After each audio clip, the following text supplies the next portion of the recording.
Minha filha não estava apenas virando as costas para o Japão. Ela estava deixando para trás toda uma vida que eu havia construído para ela. Naquela noite em São Paulo, o ar estava tão frio que as janelas estavam embaçadas. Mas o que me fez tremer não foi o vento gelado. Foi uma única frase dita pela boca da minha filha. A menina que já foi aclamada como o futuro do vôlei japonês, a criança que usava a camisa da seleção japonesa com orgulho nos olhos, a quem as principais universidades japonesas observavam, e muitos técnicos acreditavam que um dia subiria para a equipe nacional sênior do Japão. Mas ela me olhou calmamente e disse que não queria mais jogar pelo Japão. Ela queria ir para o Brasil. Naquele momento, pensei apenas que ela estava traindo sua pátria, seus sonhos, cada gota de suor que nós duas, mãe e filha, derramamos juntas. Mas, um ano depois, entendi que ela não estava fugindo de seu próprio país, ela estava apenas correndo de volta para a outra metade de seu coração, aquela que ela foi forçada a silenciar por toda a vida. Depois daquela noite, mal consegui dormir. A voz da minha filha ainda ecoava na minha cabeça, como se estivesse sendo gravada repetidamente nas paredes do meu coração.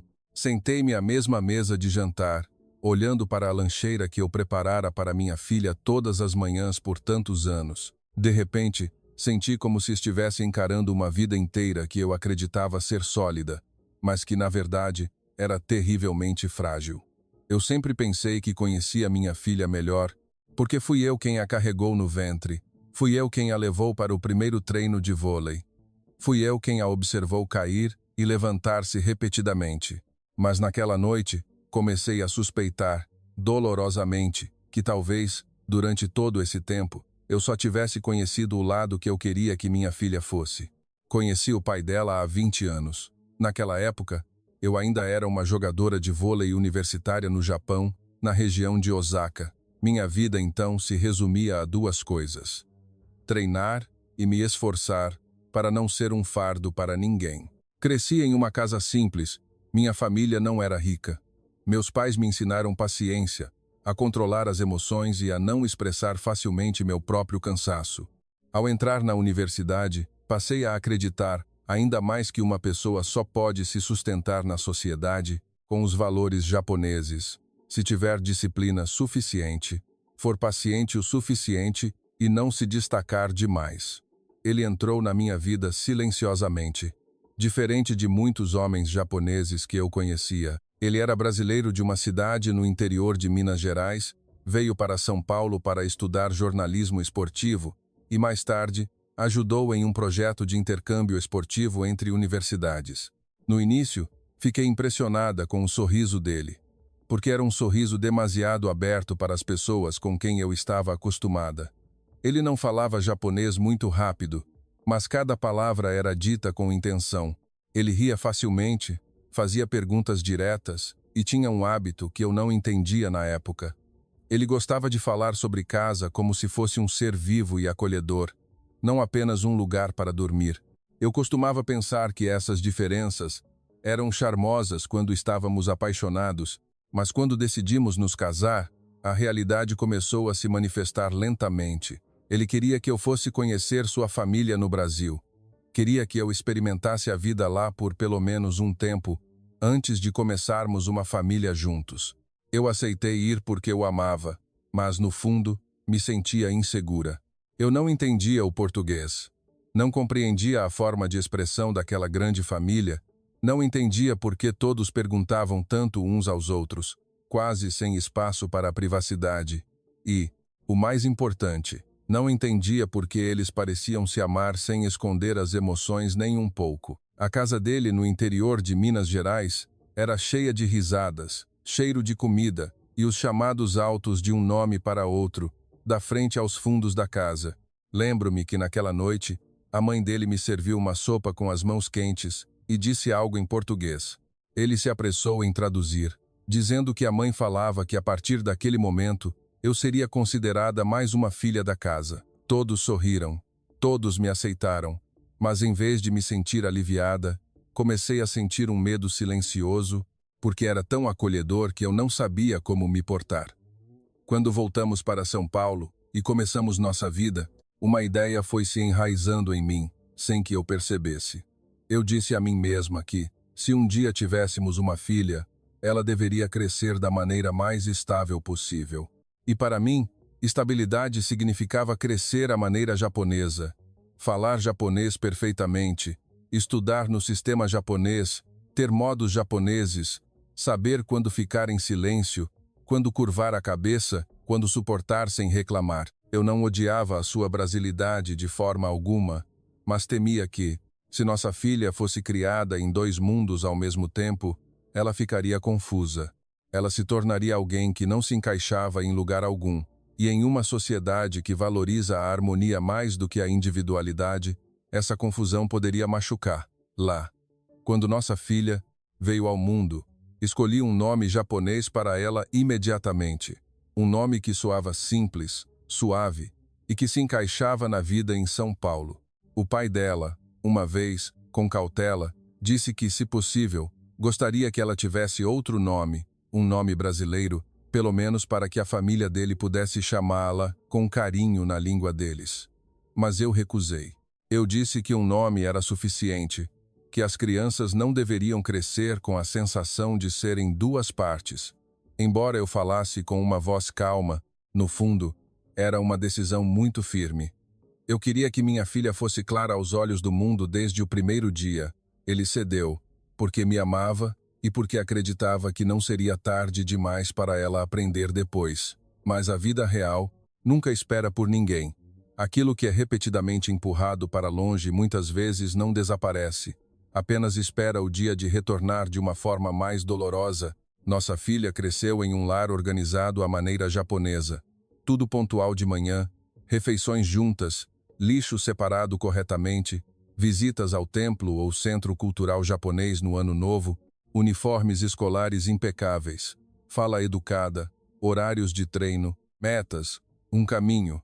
Eu a levava para a escola, para os treinos, para as competições. O pai dela tentava inserir o português através de músicas, saudações simples, videochamadas com os avós em Minas Gerais. Mas cada vez que eu via, eu sempre dizia: deixe para depois, ela vai ficar confusa. Eu dizia isso com tanta frequência que no final, uma parte da minha filha realmente se silenciou. Tudo parecia perfeitamente bem. Ela era uma boa menina, inteligente, disciplinada e talentosa para sua idade na quadra de vôlei. Por isso, eu acreditava ainda mais que havia feito a escolha certa. Eu pensava que estava protegendo minha filha da indecisão, protegendo-a dos olhos da sociedade, protegendo-a de ter que se explicar por toda a vida. Mas agora, olhando para trás, percebo que talvez o que eu chamava de proteção fosse apenas o ato de fechar, pouco a pouco, mais uma porta no coração da minha filha, sem nunca perguntar o que havia por trás daquela porta e o quanto isso era importante para ela. Naquela noite em São Paulo, sentei-me sozinha no silêncio do apartamento e, pela primeira vez, admiti para mim mesma que tudo isso não começou no dia em que minha filha disse que queria ir para o Brasil. Começou no dia em que eu acreditei de todo o coração que, para que minha filha tivesse um bom futuro, ela precisaria cortar metade de si mesma antes. E talvez a maior ferida de minha filha não tenha vindo apenas do mundo exterior, mas tenha começado dentro desta casa, desde os braços de sua própria mãe. Para ser honesta, o período mais feliz da minha vida como mãe pode ter sido quando minha filha começou a ganhar destaque nas quadras de vôlei. Porque no esporte, tudo parece muito mais claro do que na vida real, de uma forma estranha. Se ela jogaria bem ou não, qual seria o placar, se o time venceria ou perderia, tudo tinha uma resposta visível, diferente dos assuntos do coração, que às vezes se despedaçam aos poucos, sem que se ouça um som. Minha filha começou a jogar vôlei a sério aos 7 anos. No início, eu só queria que ela tivesse uma base esportiva e um corpo forte. Eu nem mesmo pretendia empurrar-la para o caminho da competição desde o começo. Mas desde o dia em que o treinador me chamou para conversar depois do primeiro treino, soube imediatamente que algo havia começado. Ele me disse que aquela criança tinha um senso de jogo que não era comum para as outras crianças. Ela não era apenas boa em seguir instruções, mas parecia ler os movimentos de todos na quadra por instinto. Naquela época, Eu ainda não tinha certeza do que aquelas palavras significavam, mas depois de apenas alguns meses, vi com meus próprios olhos que ele não estava exagerando em nada. Minha filha não era a mais alta, nem usava a maior força, mas ela tinha algo que fazia os espectadores voltarem a olhar para ela repetidamente. Cada vez que a bola chegava em suas mãos, o ritmo do jogo mudava, como se ela sempre soubesse quem deveria destacar, quando deveria desacelerar, quando deveria acelerar. Eu costumava sentar e observar-la jogar ao lado da quadra em um pequeno ginásio em São Paulo, e uma sensação estranha surgia em mim. Aquela criança poderia ir muito mais longe do que eu jamais sonhara. Depois disso, nossas vidas foram sendo reorganizadas gradualmente, sem muitas palavras. Manhã na escola, tarde no treino, fins de semana em competições ou acampamentos de treinamento, comecei a acordar mais cedo para preparar lancheiras com nutrientes adequados para atletas, estudar métodos de recuperação física, ler artigos sobre lesões no ombro e joelho, e conhecia os nomes dos professores de educação física, mais do que os nomes dos meus vizinhos. Eu costumava pensar que estava ajudando minha filha a crescer, mas agora, olhando para trás, não tenho certeza se, entre a filha que crescia como atleta e eu que crescia como mãe de atleta, quem realmente foi levado mais longe. Ao entrar no ensino fundamental segundo, o nome dela começou a ser conhecido no circuito escolar de vôlei. Muitos treinadores memorizavam seu nome antes mesmo de ver seu rosto. Alguns diziam que ela tinha mãos firmes como as de jogadoras universitárias. Outros afirmavam que, se bem cuidada, essa criança se tornaria o coração da seleção juvenil japonesa. Um dia, vi um pequeno artigo em um jornal esportivo estudantil, com uma foto dela, sorrindo timidamente ao lado da rede de vôlei, em seu uniforme de jogo. Abaixo da imagem, lia-se, jovem levantadora promissora de São Paulo. Li essa frase várias vezes, como alguém que não acredita nos próprios olhos. E a partir daquele momento, o mundo dela nunca mais foi o mesmo. Ser observada desde jovem não era apenas um elogio, era como uma luz brilhante, que gradualmente iluminava cada canto de sua vida. O que antes era apenas talento se tornou expectativa. O que era jogar esporte se tornou provação. Ela começou a ser chamada para seleções em acampamentos de treinamento em nível regional, depois nacional. Cada vez que ela voltava para casa com uma nova camisa de treino ou uma lista com seu nome, eu sentia meu coração inchar silenciosamente. Nunca disse diretamente à minha filha o quanto eu estava orgulhosa, porque fui criada de uma forma que não usava muito esse tipo de linguagem. Mas eu acreditava que ela sabia pela maneira como eu cuidava de tudo ao seu redor, com a maior atenção. No dia em que ela vestiu a camisa da seleção juvenil japonesa pela primeira vez, lembro-me mais claramente do que do meu próprio aniversário. Naquela manhã, o ar estava frio. Ajudei-a a arrumar o colarinho da camisa antes de sair de casa. Ela estava em frente ao espelho, com o cabelo bem preso, os olhos cheios de excitação, mas tentando conter as emoções, como uma criança japonesa ensinada a não demonstrar demais. Eu estava parada atrás dela, e meu peito se apertou tanto que não consegui dizer nada. Eu já havia usado uniformes de atleta, e sabia o quão pesado o tecido no corpo podia ser. Não era apenas o nome do Japão, mas os sonhos da família, dos treinadores da escola e de nós mesmos que pesavam sobre ele. Depois daquele dia, as pessoas começaram a ver-la de forma diferente. Os professores davam mais importância, os alunos mais jovens vinham pedir para tirar fotos, treinadores de escolas renomadas enviavam mensagens perguntando sobre seu bem-estar. Seu nome era cada vez mais falado, e eu também me dedicava cada vez mais. Eu dizia a mim mesma que esta era uma oportunidade imperdível.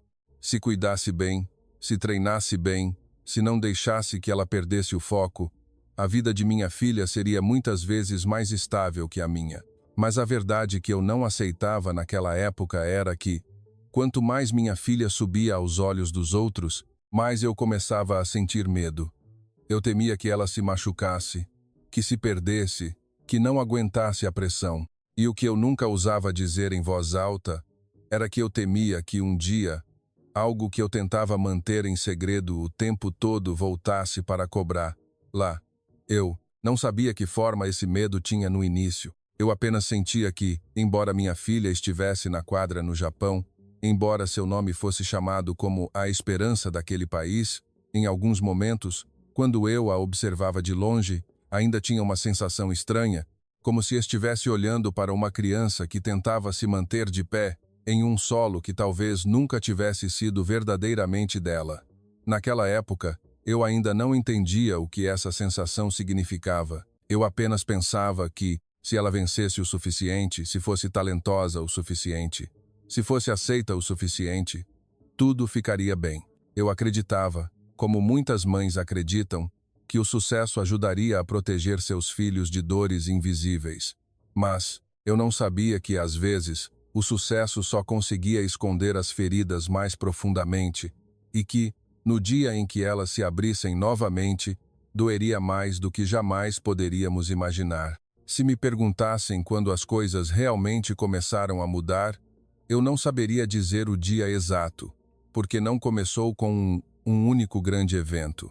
Não houve um som alto de vidro caindo e quebrando no chão, nem palavras duras que silenciassem a casa imediatamente. Começou com pequenas coisas que quase ninguém notava, e por serem pequenas demais, eu as deixei passar repetidamente, até que um dia, olhando para trás, percebi que a rachadura já havia se espalhado por todo o coração da minha filha. Quando ela começou a entrar na adolescência, seu rosto mudou visivelmente daquela garotinha cujo cabelo eu prendia todas as manhãs. Suas feições tornaram-se mais nítidas, e havia uma sombra em seus olhos que eu não conseguia descrever.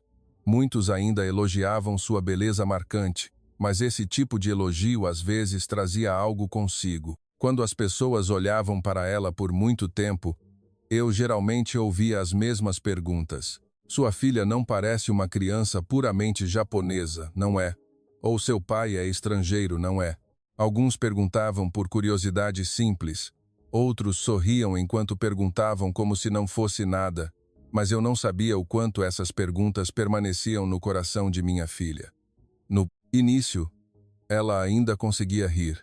Geralmente respondia brevemente: "Meu pai é brasileiro", e dava um sorriso educado como eu havia ensinado. Mas quanto mais ela crescia, mais claro eu via que cada vez que precisava responder a mesma pergunta, seus olhos ficavam imóveis por um momento, como se, em sua mente, ela precisasse parar para pensar em como responder da forma mais apropriada, como responder para que a pessoa à sua frente entendesse sem fazer mais perguntas e, o mais importante, como responder sem parecer muito uma estranha. Um dia, depois do treino, ela estava sentada à mesa da cozinha, comeu apenas algumas colheradas de sua sopa de miso e me perguntou: "Mãe, se alguém me perguntar se sou realmente japonesa, o que devo responder?" Naquele momento, ainda me lembro que eu respondi muito rápido, rápido demais para sequer ter ouvido a pergunta. Eu disse: "Apenas diga que você nasceu aqui, cresceu aqui, estudou aqui, você é japonesa." Pensei que a resposta era clara, simples e deveria ajudá-la a se sentir mais confiante. Mas minha filha apenas assentiu suavemente e continuou a comer. Ela não discutiu, não fez mais perguntas, mas o silêncio dela naquela noite fez a cozinha encolher estranhamente. Mais tarde, comecei a notar que ela ficava mais silenciosa, especialmente nos dias em que voltava da escola ou de uma competição. Ela nunca reclamava como as crianças da sua idade, nunca dizia quem a havia magoado, nunca contava se alguém havia dito algo ruim. Isso me fez entender erroneamente que tudo estava bem, porque na cultura em que cresci, crianças que não falam muito, não causam problemas e não incomodam os outros são crianças fortes e dignas de orgulho. Nunca questionei se o silêncio de minha filha nem sempre significava força. Às vezes, poderia significar que ela estava cansada demais para explicar qualquer coisa. Uma coisa que ainda me lembro vividamente foi a noite em que minha sogra ligou por videochamada de Minas Gerais. Era um período antes das festas juninas. Nossa casa estava em silêncio. Minha filha acabara de voltar de um treino pesado e estava alongando os músculos na sala de estar. Quando o telefone tocou, o pai dela sorriu e atendeu. A imagem da avó em uma blusa colorida e as luzes quentes da casa brasileira apareceram na tela. Eu não entendi todo o português, mas ouvi claramente que ela chamou minha filha por um nome que não era o japonês dela, um nome brasileiro que eu mal tinha ouvido antes. Minha filha levantou a cabeça imediatamente, como alguém que ouve um som familiar mesmo que nunca o tenha escutado antes, e perguntou ao pai suavemente: "De quem é esse nome?" Naquele momento, vi a expressão do meu marido mudar ligeiramente antes que ele respondesse evasivamente que era um nome que a avó dela havia dado quando era pequena. Minha filha ficou imóvel por um tempo, ela não disse mais nada. Apenas voltou a segurar a ponta dos próprios pés, como se o assunto não fosse importante. Mas naquela noite, depois de tomar banho, passei pelo quarto dela e a vi sentada em frente ao espelho, olhando para si mesma em silêncio, como se estivesse tentando encontrar outra pessoa escondida no mesmo rosto. Eu fiquei olhando do lado de fora da porta sem entrar, e foi naquele momento que, pela primeira vez, senti que talvez no mundo de minha filha houvesse muitos outros quartos que eu nunca havia aberto para ver. Depois disso, minha filha começou a fazer perguntas que eu achava cada vez mais difícil de responder. Ela perguntava como era a cidade onde o pai nasceu, se as pessoas lá falavam rápido, se a comida brasileira era realmente tão temperada. Por que as fotos de infância do pai pareciam tão diferentes de nossa vida em São Paulo? Eu tentava responder o que sabia, mas na maioria das vezes terminava com a mesma frase: "Quando você for um pouco mais velha, poderá aprender. Agora você tem coisas mais importantes para focar." As coisas importantes a que me referia eram os treinos, os horários das competições, as seleções, os estudos e o futuro que eu havia tão cuidadosamente traçado para ela. Mas o coração de uma criança não segue uma linha reta como um cronograma de treinos. Por mais que eu organizasse a vida dela, não conseguia organizar sua dúvida sobre sua própria identidade. Na escola e na equipe, minha filha começou a ouvir pequenas frases que pareciam inofensivas, mas que se acumulavam até se tornarem uma dor. Algumas pessoas diziam que ela não parecia japonesa. Algumas a elogiavam por ter um visual diferente. Outras perguntavam de brincadeira: "Se um dia você tivesse que escolher entre o Japão e o Brasil, qual você escolheria?" Essas perguntas, aos olhos de alguns adultos, podem ser uma brincadeira, mas para uma criança que ainda está tentando encontrar seu lugar, essa pergunta não é diferente de ser empurrada para a beira de um penhasco sem ponte para atravessar. O mais doloroso é que minha filha nunca trouxe essas coisas para perturbar a casa. Ela simplesmente as aceitava em silêncio e seguia sua vida como se nada tivesse acontecido. Ela ainda treinava, competia, voltava para me ajudar a recolher os pratos, cumprimentava os vizinhos com a mesma educação de sempre. Tudo por fora ainda estava em ordem. E eu erroneamente pensei que não havia problemas. Mas sob essa aparência de ordem, comecei a ver algo mudar pouco a pouco. Ela passava mais tempo sozinha, olhava fotos antigas da família por mais tempo, ouvia o pai falar português ao telefone com uma atitude estranhamente silenciosa. Algumas noites, eu via a luz do quarto dela acesa mais tarde do que o normal, mas quando eu perguntava, ela apenas respondia brevemente: "Nada, mãe." Naquela época, eu ainda não entendia que uma criança poderia estar sofrendo profundamente sem emitir um som. E quão perigoso era esse silêncio, porque fazia uma mãe como eu acreditar que ainda tínhamos tudo sob controle, quando, na verdade, minha filha estava silenciosamente se afastando, passo a passo, do mundo que eu havia preparado para ela. Se naquele momento eu tivesse a coragem de parar tudo e realmente perguntar a ela o que estava sentindo, talvez a história a partir daí não tivesse sido tão dolorosa. Mas eu não o fiz. Eu ainda escolhi acreditar no que era visível mais do que no que minha filha escondia. E por causa dessa crença, as pequenas rachaduras que começaram no silêncio gradualmente se tornaram uma fenda que ninguém conseguiu consertar a tempo. Depois disso, tudo na vida de minha filha pareceu avançar mais rápido do que eu jamais imaginara. Seu nome começou a aparecer em círculos mais amplos. Treinadores a chamavam para treinos adicionais, a escola lhe dava importância, a mídia esportiva juvenil Começou a falar dela como um símbolo do novo futuro no vôlei japonês. E como mãe, eu deveria estar mais feliz, deveria sorrir plenamente quando as pessoas elogiavam minha filha. Deveria sentir que o caminho que nós duas, mãe e filha, trilhamos com paciência estava florescendo lindamente. Mas quanto mais o tempo passava, mais eu sentia que minha filha não estava subindo para um lugar alto, mas estava sendo empurrada para um espaço cada vez mais estreito, até não ter quase lugar para respirar. Durante o período em que ela começou a fazer parte da equipe juvenil japonesa a sério, a agenda de minha filha era tão apertada que mal havia espaço para ser criança. Ela acordava de madrugada para ir à escola, voltava para treinar, comia apressadamente, lia e dormia com o corpo que parecia se exaurir a cada dia. Eu me consolava dizendo que este era o preço do sonho, que todo atleta tinha que passar por isso. Mas o que eu não percebi foi que o cansaço de minha filha não era apenas dos treinos. Era outro tipo de cansaço, um cansaço que se fixava em seus olhos, em seu silêncio crescente, em seu sorriso que ainda existia, mas nunca chegava realmente ao seu interior. Quando ela começou a jogar em torneios maiores, eu geralmente sentava nas arquibancadas e via coisas que outros talvez não vissem.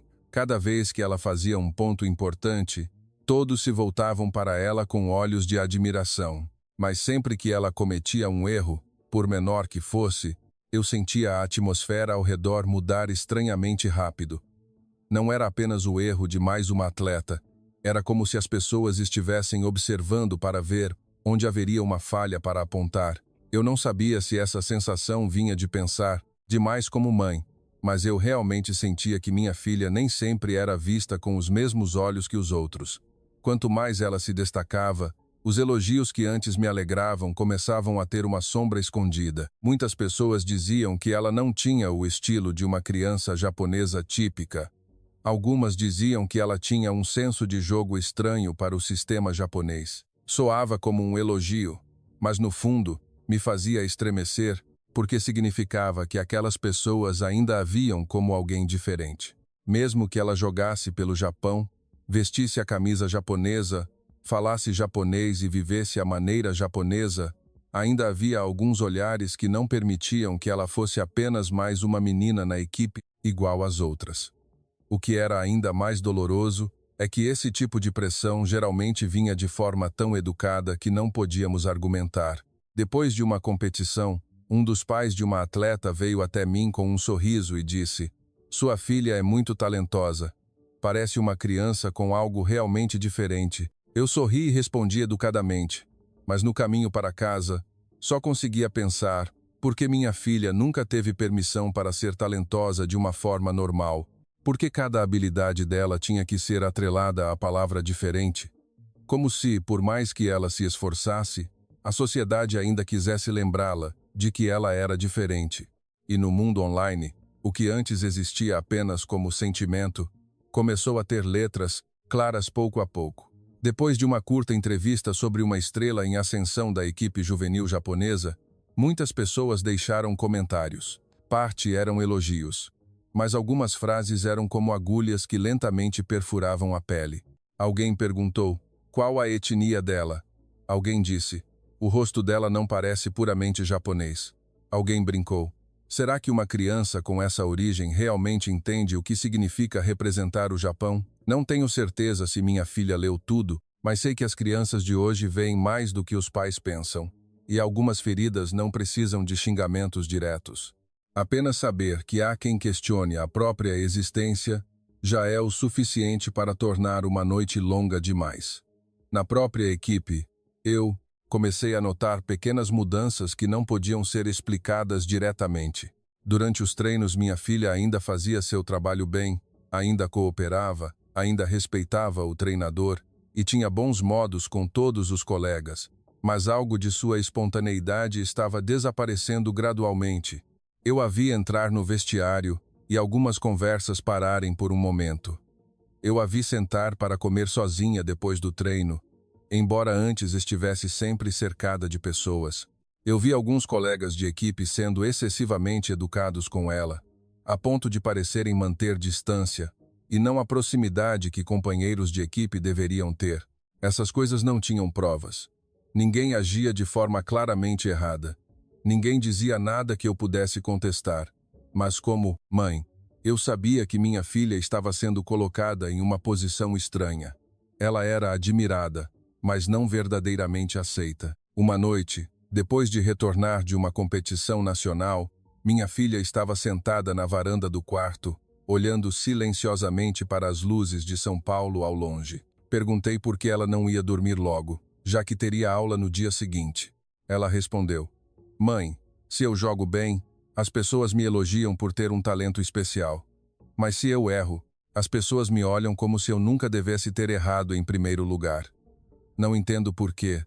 Para mim, sempre parece mais pesado do que para os outros." Naquele momento, fiquei em silêncio por muito tempo, porque não sabia o que responder. Eu queria dizer que era porque ela era boa e as pessoas esperavam muito dela, mas no fundo, eu sabia que não era tudo. Minha filha não estava sofrendo apenas por ser altamente esperada. Ela sofria porque sentia que, por mais que fizesse bem, o lugar onde ela estava ainda não era seguro. Às vezes, o mais cruel da vida pode não ser odiado abertamente, mas ser aceito sob condições, receber importância enquanto nos saímos bem, ter um lugar enquanto não falhamos e estar sempre prontos para ser avisados de que, se escorregarmos, poderemos ser empurrados de volta para fora a qualquer momento. Minha filha vivia gradualmente sob essa realidade, enquanto eu ainda pensava que a única coisa de que ela precisava era treinar mais duro, ficar mais forte, ser mais paciente. Mas nenhum treino ajuda alguém que está cansado de ter que provar constantemente que é digno de existir. Quanto mais ela subia, mais claro eu via que o sucesso não a fazia sentir-se mais parte de algo. Pelo contrário, apenas ampliava a solidão de forma mais evidente do que antes. Aos olhos dos outros, ela poderia ser uma estrela em ascensão do vôlei japonês, o futuro, a esperança, uma criança invejável. Mas aos olhos dela mesma, comecei a temer muito que ela estivesse fazendo a si mesma a mesma pergunta silenciosamente, repetidamente. Se tenho que trocar tudo para estar aqui, por que ainda sinto que não tenho um verdadeiro lar em lugar algum? E foi então que comecei a entender lentamente que o que estava desmoronando não era apenas a moral de minha filha, mas o vínculo entre ela e o lugar onde eu sempre tentei fazer lá acreditar que era o único lugar onde ela deveria estar. Se antes as rachaduras em sua identidade eram apenas linhas finas em um espelho transparente, agora as rachaduras começavam a refletir a luz claramente, mostrando que, por mais perfeita que a imagem externa parecesse, aquele espelho não era mais o mesmo. E eu mesma comecei a sentir, como um pressentimento, que em breve algo aconteceria.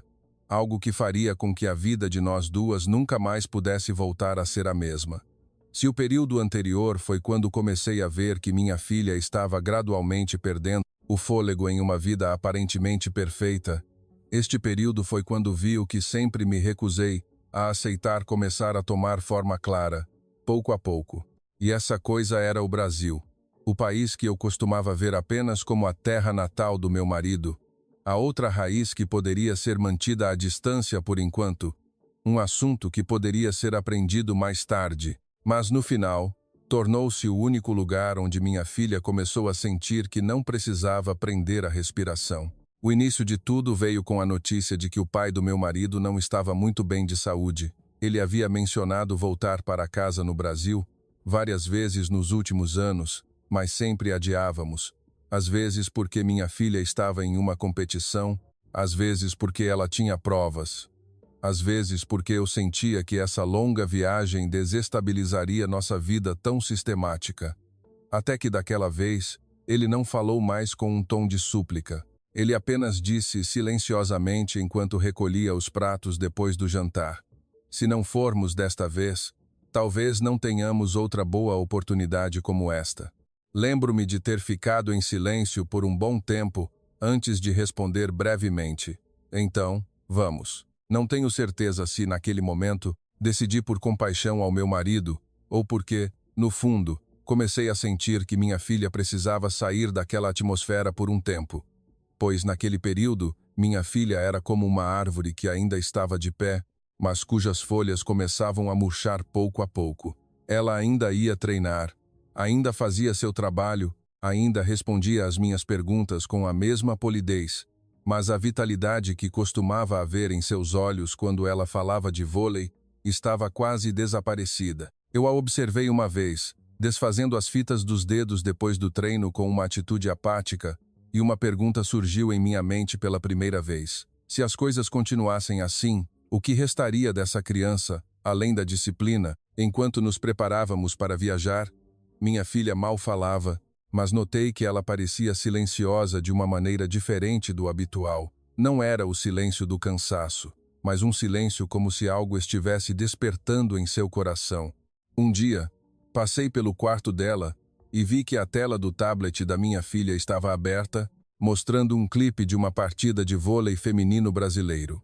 Parei para olhar por um momento sem que ela me visse. Ela estava assistindo calmamente, mais como uma observadora atenta do que uma fã de esportes. Ela não estava apenas assistindo a bola ou a pontuação, mas parecia estar observando toda a atmosfera. A maneira como as atletas conversavam, como riam depois de cometerem erros fáceis, como as pessoas no banco de reservas se levantavam para torcer. Eu não sabia por que aquelas imagens suavizavam tanto a expressão de minha filha. No dia em que o avião aterrissou no aeroporto de Guarulhos, senti imediatamente que tudo era completamente diferente de São Paulo. Não apenas o ar, que era vários graus mais quente, mas o ritmo de vida inteiro. As pessoas andavam rápido, mas conversavam alto. Havia cheiro de comida flutuando no ar desde o aeroporto. As pessoas sorriam umas para as outras mais facilmente do que eu estava acostumada. E embora eu já tivesse vindo aqui uma vez no passado, a sensação de estranhamento agora não era a mesma. Porque desta vez eu não vinha como uma jovem apaixonada, mas como uma mãe observando o coração de sua filha com a maior cautela. Ao sair de São Paulo em direção a Minas Gerais, minha filha sentou-se ao lado da janela durante todo o caminho, olhando as placas de trânsito, as palavras em português, as barracas de frutas à beira da estrada, os postos de gasolina tocando música sertaneja baixinho, quase inaudível. Ela não perguntava muito, mas eu via claramente que ela estava absorvendo tudo, pouco a pouco, com atenção, como alguém que sempre viu essas imagens de muito perto. Mas só hoje estava realmente de pé na frente delas pela primeira vez. Ao chegar à casa da família do meu marido, a primeira coisa que aconteceu não foi uma pergunta, mas um abraço. A avó dela saiu lentamente, com o corpo já não tão forte, mas os olhos brilharam imediatamente ao ver a neta. Ela chamou minha filha pelo nome brasileiro com a voz ligeiramente trêmula de alegria. Eu não entendi tudo, mas vi uma coisa muito claramente. Minha filha não tinha a expressão cautelosa que eu sempre temi. Pelo contrário, ela parecia relaxar por um momento, como se algo dentro dela se soltasse sem precisar ser explicado. Durante os primeiros 2 até 3 dias, minha filha ainda não conseguia se comunicar muito, pois seu português mal ia além das saudações simples que o pai havia ensinado casualmente. Mas, estranhamente, ela não parecia tão desconfortável quanto eu esperava. Todos na casa falavam com ela devagar, sorriam para ela, colocavam mais comida em seu prato, perguntavam com voz calorosa. Embora ela pudesse responder apenas algumas palavras ou dependesse do pai para traduzir ocasionalmente, ninguém fazia de sua falta de conhecimento do idioma algo vergonhoso. Eles não a viam como alguém que não era suficiente. Eles a viam como alguém da família que apenas voltava mais tarde que os outros.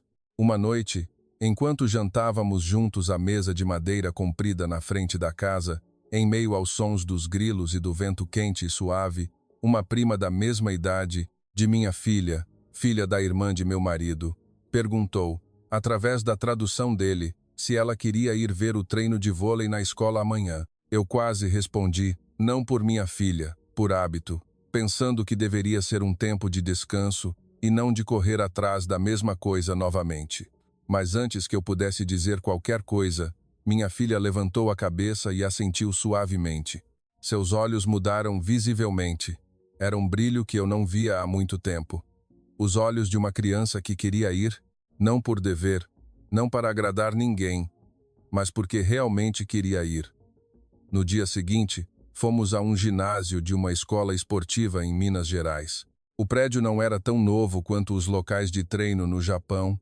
A quadra não era tão silenciosa e lisa que se ouvia o barulho dos sapatos a cada passo, como eu estava acostumada. Mas assim que entrei, senti outro tipo de energia. As meninas na quadra conversavam alto, riam enquanto se aqueciam. O treinador andava para lá e para cá com uma voz firme, mas não fria. E quando viram minha filha parada ao lado da quadra com o pai e os parentes, eles não a olharam com uma atitude de avaliar o quão boa ela era ou onde deveria estar. Eles olharam com curiosidade e uma amizade direta, de forma surpreendente. Depois de algumas frases de apresentação através de tradução, o treinador perguntou se ela queria tentar jogar.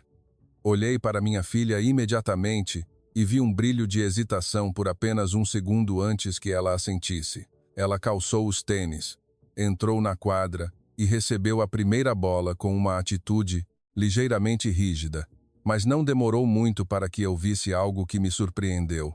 Não porque ela jogasse excepcionalmente bem, mas porque sua expressão mudou. Ela começou a se mover naturalmente, a emitir sons de resposta, a sorrir quando alguém batia palmas depois de uma jogada. Embora a comunicação não fosse fluida, a bola se tornou uma linguagem que a conectou com as pessoas na quadra, sem que ela precisasse explicar quem era. O que mais me impressionou aconteceu depois do treino. Algumas crianças da equipe se aproximaram de minha filha, oferecendo-lhe água. Algumas riam enquanto tentavam falar inglês simples, outras usavam gestos em vez de palavras, e todas a convidaram para sentar em círculo no chão, como se fosse algo normal. Eu estava parada ao lado da quadra, sem que ninguém me desse muita atenção, e de repente, senti como se estivesse vendo algo que nunca havia visto em São Paulo. Não porque as crianças brasileiras sejam melhores que as japonesas, ou porque não haja competição aqui, mas porque nos olhos com que olhavam para minha filha, não havia perguntas escondidas, nem testes para saber se ela deveria estar ali ou não. Eles simplesmente a aceitavam antes mesmo que ela terminasse de provar qualquer coisa. Naquela noite, enquanto voltávamos para casa de carro, minha filha ficou em silêncio por um longo tempo antes de dizer suavemente: "Mãe, é estranho aqui." Virei-me para ela, que ainda olhava pela janela. "Estranho como?" perguntei. Ela fez uma pausa antes de responder. "Eu ainda não consigo falar. Ainda não conheço muitas regras daqui. Mas não sinto que preciso me apressar para que todos me aceitem." Essa frase era muito suave, mas tão pesada que eu não sabia como responder.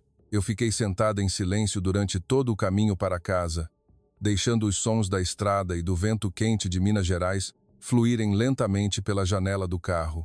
Em meu coração, uma verdade começou a se formar pouco a pouco, uma verdade que eu não queria aceitar, mas que não podia mais negar. O Brasil, para minha filha, talvez não fosse apenas um ponto turístico, nem a casa dos parentes, nem apenas o passado do pai, mas estava se tornando o lugar onde a outra metade de seu coração começava a responder silenciosamente. E se isso fosse verdade, um dia isso poderia chamar lá com força suficiente para que nada pudesse deter. Lá, nem mesmo eu. Depois do Brasil, nossa casa em São Paulo ainda era a mesma. A mesa de jantar ainda estava no mesmo canto. Os sapatos de minha filha ainda estavam alinhados na entrada. O som do mesmo trem ainda passava suavemente pela janela no mesmo horário todas as noites. Por fora, nada parecia ter mudado. Mas eu sabia, desde o primeiro dia em que entrei, que o silêncio nesta casa não era mais o mesmo. Não era o silêncio tranquilo que as pessoas japonesas conhecem, mas um silêncio como se algo estivesse se expandindo por dentro, e ninguém ousava ser o primeiro a nomear. Minha filha voltou para a escola, para os treinos, para a vida de acordo com sua rotina habitual. No entanto, ela não voltou a ser a mesma pessoa. Eu vi as mudanças em pequenos detalhes que outros talvez não notassem.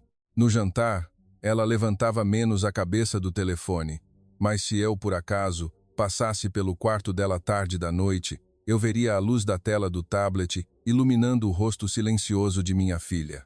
Algumas noites eram clipes de partidas de vôlei feminino brasileiro, Algumas noites eram videoaulas de português para iniciantes. Algumas noites eram fotos de ruas, mercados, igrejas ou vídeos curtos sobre a vida estudantil no Brasil. Ela não olhava como alguém curiosamente casual. Ela parecia alguém que estava lentamente montando algo de volta em sua própria vida, peça por peça. Eu tentei fingir que não via, porque uma parte do meu coração ainda queria acreditar que era apenas um novo sentimento da viagem, que tudo desapareceria quando a vida diária a puxasse de volta para os trilhos habituais. Eu costumava pensar que São Paulo tinha esse poder. Esta cidade era tão boa em organizar as pessoas, podia fazer com que toda a confusão voltasse aos seus lugares se apenas tivéssemos paciência e não deixássemos as emoções nos guiar. Mas desta vez, eu estava errada. Minha filha começou a falar mais frequentemente do Brasil, de uma forma que não era de contar histórias de viagem.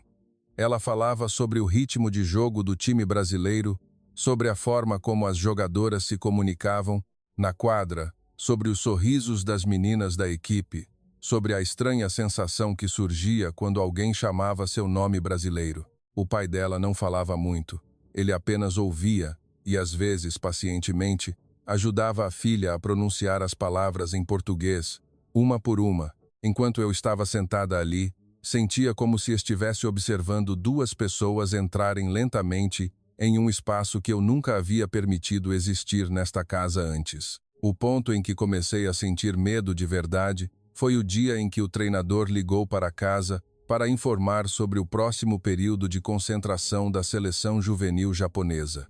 Ele falou com um tom sério, misturado com satisfação, que o desempenho de minha filha ainda era excelente, e se ela mantivesse essa forma, a chance de subir para o próximo nível era muito alta. Eu ouvi, e meu coração bateu forte de alegria. Era uma notícia que antes, minha filha e eu, teríamos trocado olhares e sorrido com orgulho, mas quando desliguei e me virei para contar a ela, minha filha apenas assentiu suavemente, como se tivesse ouvido algo comum. Eu já sei, mãe. Ela respondeu brevemente, abaixando-se para guardar um caderno em sua mochila. Olhei para aquela atitude excessivamente calma sem entender. Se você já sabia, por que não me disse? Perguntei. Ela ficou em silêncio por um momento antes de responder. Eu ainda não tenho certeza se vou. Aquelas palavras fizeram a sala parecer esfriar instantaneamente. Pensei ter ouvido errado. O que você quer dizer com não ter certeza se vai? Ela levantou os olhos para mim. Sua expressão não era dura nem desafiadora, mas era calma demais, a ponto de ser assustadora. Eu ainda não quero aceitar agora, mãe. Eu ouvi minha própria voz se elevar sem que eu percebesse. Esta é uma oportunidade que muitas crianças sonham. O que você está pensando? Ela permaneceu sentada em silêncio. Eu penso nisso todos os dias, mãe, por isso ainda não consigo responder. A partir daquele minuto, a tensão na casa nunca mais diminuiu de verdade. Não era uma briga de gritos diários. Pelo contrário, era um conflito tão tipicamente japonês que se tornava ainda mais sufocante. Falávamos menos, tínhamos cuidado com cada palavra, mas cada palavra se tornava mais pesada. Comecei a perguntar mais frequentemente sobre o futuro dela, a enfatizar as principais universidades, a falar sobre o caminho de atleta profissional no Japão, a mostrar-lhe tudo o que antes fora nosso sonho, item por item, como se, ao torná-lo claro o suficiente, minha filha voltaria a ver como eu via. Mas cada vez que eu falava, os olhos dela se afastavam ainda mais. Um dia não aguentei mais e perguntei diretamente: "Você está realmente pensando em largar tudo, não está?" Desta vez, ela levantou a cabeça imediatamente. Aqueles olhos tremeram um pouco, pela primeira vez em semanas. "Eu não vou largar tudo", ela disse devagar. "Eu só não quero mais me largar." Aquela frase me deixou sem palavras por um momento. Eu queria argumentar, queria dizer que ela estava falando como alguém que não valoriza o que tem, mas no fundo do meu coração, eu me estremeci, porque soube imediatamente que minha filha não estava falando apenas sobre vôlei. Naquela noite, meu marido sentou-se ao meu lado depois que nossa filha foi para a cama. Não ligamos a TV, não havia som, além do refrigerador funcionando suavemente. Ele me perguntou com uma voz suave, mas firme: Você já tentou realmente ouvir o que nossa filha está dizendo? Eu respondi imediatamente com amargura no coração. Eu sempre escutei, mas o que ela diz não faz sentido. Ele ficou em silêncio por um momento antes de dizer: "Oh, na verdade faz sentido para o coração dela, mas não se alinha com o que você preparou." Eu me virei para ele. O cansaço e o ressentimento me atingiram ao mesmo tempo. E tudo o que eu fiz, onde eu errei? Onde eu criei minha filha, mal.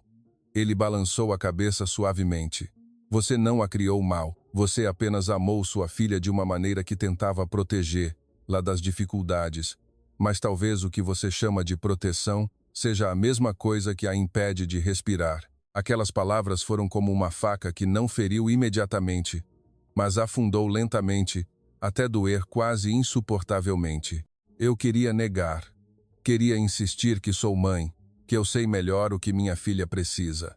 Mas quanto mais os dias passavam, menos eu tinha certeza daquela frase. O verdadeiro ponto de ruptura veio na noite em que minha filha colocou um conjunto de documentos sobre a mesa à minha frente. Eram informações sobre escolas esportivas e programas de treino de vôlei no Brasil, incluindo detalhes do currículo, fotos do dormitório, o sistema de treinamento e vídeos de jogos de equipes juvenis no Brasil. Olhei para aqueles papéis como se fossem algo estranho em minha própria casa. "O que é isso?" perguntei, mesmo sabendo a resposta. Minha filha respirou fundo antes de responder com uma voz que tremia menos que a minha. "Eu quero tentar me candidatar para estudar no Brasil, mãe." Não sei qual emoção surgiu primeiro entre choque, raiva ou medo. Ouvi minha própria voz perguntar duramente: "E o Japão? E a seleção japonesa? E o futuro que você tem à sua frente?" Minha filha me olhou diretamente e disse a frase que eu lembraria até morrer: "Mãe vê o futuro onde serei bem-sucedida, mas mãe nunca vê o quanto sofro ali." Levantei-me imediatamente porque não conseguia mais ficar sentada. Dentro do meu peito, parecia haver fogo e gelo colidindo. Senti como se minha filha estivesse julgando tudo o que eu havia feito por toda a vida. No entanto, quando me virei para olhá-la, ela não tinha uma expressão de acusação. Ela parecia cansada, triste e solitária de uma forma que eu nunca tinha visto tão claramente antes. "Eu não odeio o Japão, mãe." Ela continuou, sua voz muito suave, mas cada palavra pesada. "Eu só não quero estar em um lugar onde tenho que provar todos os dias que mereço estar ali." Naquele instante, soube que nosso conflito havia chegado a um ponto que não podia mais ser resolvido com belas razões ou o silêncio de antes. A distância entre mim e minha filha não era apenas sobre a escolha de um país ou um caminho esportivo. Estávamos em lados opostos da palavra vida boa. Eu via a vida boa como estabilidade, aceitação, um caminho claro. Mas minha filha estava me ensinando dolorosamente que, por mais bonito que fosse esse caminho, se tivesse que ser trocado por cortar uma parte de si mesma todos os dias, no final, não era um lar. E quando olhei para os olhos dela naquela noite, comecei a temer genuinamente que, desta vez, eu não pudesse mais trazer minha filha de volta para o mundo que eu havia construído para ela, porque o que a chamava do outro lado não era apenas o Brasil, mas a sensação de que lá ela poderia ser completamente ela mesma sem pedir desculpas a ninguém, algo que eu nunca havia conseguido dar a ela plenamente. Depois daquela noite, nossa casa entrou em um novo tipo de silêncio. Não o silêncio cheio de emoções reprimidas como antes, mas um silêncio como se todos já soubessem que algo estava para acontecer, e ninguém podia mais fingir que não via. Eu continuava a acordar cedo como sempre, preparava o café da manhã como sempre, dobrava a roupa, colocava os sapatos, preparava as lancheiras e vivia com os pequenos rituais que antes davam estabilidade a esta casa. Mas quanto mais eu tentava manter a normalidade, mais eu sentia que essa normalidade estava escorregando das minhas mãos, pouco a pouco. Minha filha não me apressava mais. Ela não trazia o assunto do Brasil à tona, não chorava, não reclamava, não tentava me vencer com emoções. Ela, ao contrário, ficou estranhamente mais silenciosa. Mas esse silêncio não era como o silêncio que havia antes. Desta vez, não era o silêncio de uma criança confusa, mas o silêncio de alguém que já havia decidido em sua mente e estava esperando o mundo exterior acompanhar. Eu via isso pela maneira como ela reorganizou sua própria vida sem pedir permissão. Ela começou a dividir seu tempo entre ler e aprender português. Conversava com a família de Minas Gerais mais frequentemente. Perguntava ao pai sobre pequenos detalhes da vida lá, desde o sistema escolar até o transporte em Minas Gerais. E o que mais me doía era que ela fazia tudo isso com polidez e gentileza para comigo, como se não quisesse que eu sentisse que ela estava indo embora, quando, na verdade, ela estava saindo do mundo que eu havia planejado para ela, passo a passo, com determinação. Muitas noites, eu não conseguia dormir. Eu deitava, ouvindo o som suave do ar condicionado no quarto escuro, e me perguntava repetidamente onde eu havia errado. Eu havia criado minha filha da melhor maneira que sabia. Tentei criar o caminho mais estável para ela. Eu queria protegê-la da confusão, das dificuldades, de ter que se explicar à sociedade todos os dias. Mas ao pensar um pouco mais, a resposta que eu não queria aceitar voltava para mim todas as vezes. Talvez eu realmente tivesse protegido minha filha do mundo exterior, mas ao mesmo tempo, eu poderia ter sido a pessoa que a fez esconder-se de seu próprio coração por mais tempo. O ponto em que a parede do meu coração realmente começou a rachar veio em uma noite, quando ouvi soluços suaves vindo do quarto dela. No início, pensei que ela estivesse conversando ao telefone ou assistindo a algo, mas ao me aproximar, percebi que ela estava chorando silenciosamente sozinha. Eu fiquei na frente da porta por muito tempo, com a mão na maçaneta, mas sem coragem de abri-la, porque tinha muito medo de que, se abrisse aquela porta, eu teria que enfrentar a verdade que eu havia evitado o tempo todo. Finalmente, bati suavemente e perguntei se podia entrar. Minha filha estava sentada no chão, ao lado da cama, com um caderno aberto no colo. Seus olhos estavam um pouco inchados, mas ao me ver, ela ainda tentou sentar-se ereta, com os mesmos bons modos de sempre. Sentei-me ao lado dela sem dizer nada por um bom tempo antes de perguntar suavemente: "Você ainda quer ir de verdade?" Ela não respondeu imediatamente. Ela me olhou por um momento, como se estivesse ponderando o quanto deveria falar. E, finalmente, ela me entregou o caderno em sua mão. Nele havia um diário em japonês que eu conseguia ler e vocabulário em português que ela havia anotado ao lado. Algumas páginas tinham apenas frases curtas, mas que me deixaram quase sem fôlego. Em uma delas, estava escrito: "Hoje joguei bem, mas ainda me sinto como se estivesse pedindo permissão para estar aqui." Em outra página, estava escrito: "Talvez o maior cansaço não seja do treino, mas de ter que tentar não parecer muito diferente." E havia uma página que eu me lembro com mais clareza: "Se eu continuar assim, um dia posso me tornar muito boa, mas talvez não me reste nada de mim mesma." Eu fiquei sentada lendo, sem saber quando comecei a chorar. Minha filha não me interrompeu, deixando-me ler em silêncio até que, finalmente, perguntei com uma voz que mal tinha segurança: "E o Brasil, para você, o que é?" Ela respondeu lentamente: "Não, é a resposta completa, mãe. Mas lá é o primeiro lugar onde sinto que não preciso me apressar para provar que sou digna de existir." Ela parou por um momento antes de continuar: "Eu não quero ir porque odeio o Japão, mãe. Eu só quero tentar viver em um lugar onde não preciso cortar metade de mim mesma." Naquela noite, saí do quarto da minha filha como alguém exausto. Sentei-me à mesma mesa de jantar, pensando na minha própria vida quando criança, lembrando-me dos dias em que tentei mudar meu sotaque, minha postura e me misturar o máximo possível à sociedade de São Paulo, porque não queria ser vista como alguém que não se encaixava. Eu costumava odiar a sensação de ter que me esforçar mais do que os outros, apenas para ser tratada normalmente.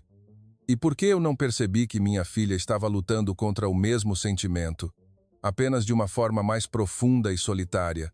Poucos dias depois, quando chegou o prazo para a escola e a associação darem uma resposta, chamei minha filha e meu marido para sentarem juntos à mesa de jantar. Ninguém falou no início. Olhei para minha filha por um longo tempo antes de perguntar pela última vez: "Se você for, você não vai se arrepender, vai?" Ela me olhou de volta com um olhar que eu nunca tinha visto antes.